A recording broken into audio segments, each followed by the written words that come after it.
Hi all, ഞാൻ രുക്മിണി. ഞാൻ UG psychology third year complete ചെയ്ത ഒരു വിദ്യാർത്ഥിയാണ്. So what I am going to say is really simple.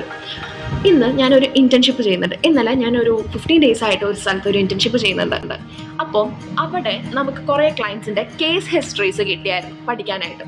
അപ്പോൾ ഒരു ദിവസം പോകുമ്പോഴും ഓരോ കേസ് ഹിസ്റ്ററീസ് നമ്മൾ നോക്കുമ്പോഴും അതിൽ വെറൈറ്റി ഓഫ് ക്ലയൻസ് ആണ് വരുന്നത്. Variety of clients in the sense variety of issues ഉള്ള ക്ലയൻസ് ആണ് വരുന്നത്.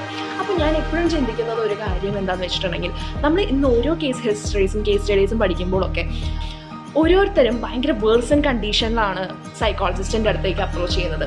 അപ്പോൾ എനിക്ക് എന്താ പറയാനുള്ളതെന്ന് വെച്ചിട്ടുണ്ടെങ്കിൽ, നിങ്ങൾക്ക് എന്തെങ്കിലും ഒരു ഇഷ്യൂസ് അത് ഒരിക്കലും എപ്പോഴും ഒരു സൈക്കോളജിസ്റ്റിനെ കാണുമ്പോൾ എപ്പോഴും എന്തെങ്കിലും മെൻ്റലി ഇല്ലായവരെ തന്നെയാണ് കാണണമെന്നുള്ളത് ഒരിക്കലും അതൊരു ട്രൂ ആയ ഒരു ഫാക്റ്റ് അല്ല. സോ എന്തെങ്കിലും ഇമോഷണൽ ഡിസ്ട്രെസ് തോന്നുകയാണെങ്കിൽ തന്നെ, എന്തെങ്കിലും സ്ട്രെസ്, ആൻസൈറ്റി എന്ന് തോന്നുകയാണെങ്കിൽ തന്നെ ഒരു സൈക്കോളജിസ്റ്റിനെ അപ്രോച്ച് ചെയ്യുന്നതിൽ ഒരു തെറ്റുമില്ല.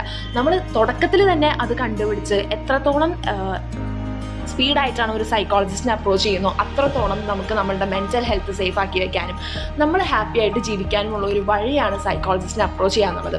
അപ്പം ഞാൻ കുറച്ച് ദിവസമായിട്ട് ഈ കേസ് ഹിസ്റ്ററീസ് ഒക്കെ സ്റ്റഡി ചെയ്യുമ്പോൾ ഭയങ്കര വേഴ്സൺ ആയതിനു ശേഷമാണ് ഓരോ ക്ലയൻസും സൈക്കോളജിസ്റ്റിൻ്റെ അടുത്തേക്ക് എന്നെ അപ്രോച്ച് ചെയ്യുന്നത്.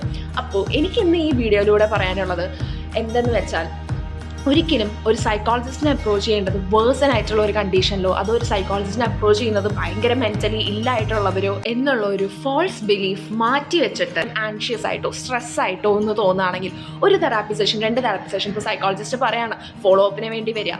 അപ്പോൾ നമുക്ക് കുറച്ചും കൂടി കൂടുതൽ കാര്യങ്ങൾ സംസാരിച്ച് ശരിയാക്കാം എന്ന് പറയുകയാണെങ്കിൽ അത് ചെയ്യുക എന്നുള്ളതാണ്. Because your mental health is as important as your physical health.